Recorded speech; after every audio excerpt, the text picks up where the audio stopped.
front of me is Naven Phone 3 and today I would like to show you how you can operate voice recorder.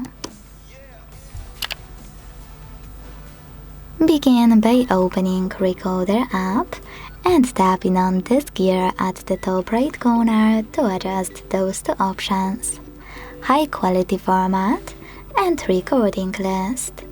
Just tap on the switches next to them to decide if you want to enable or disable those options. When you're ready, go back and click on one of those recording modes: voice focus, normal, or environment.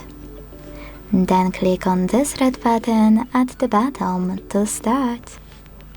As you can see, recording is on. To pause it or unpause it, use the same button.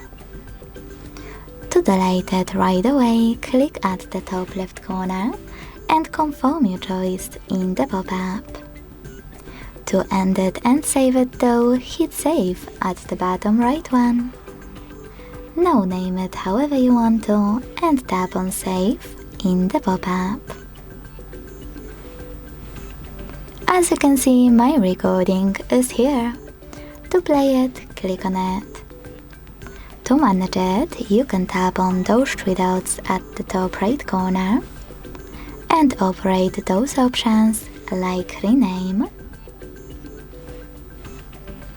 Or you can go back, hold your recording over here and tap on those options: share, bin icon which is delayed, and those three dots that will allow you to select multiple recordings at once and rename a chosen one. Thanks so much for watching. If you enjoyed this video, don't forget to leave a like, comment and subscribe. Bye!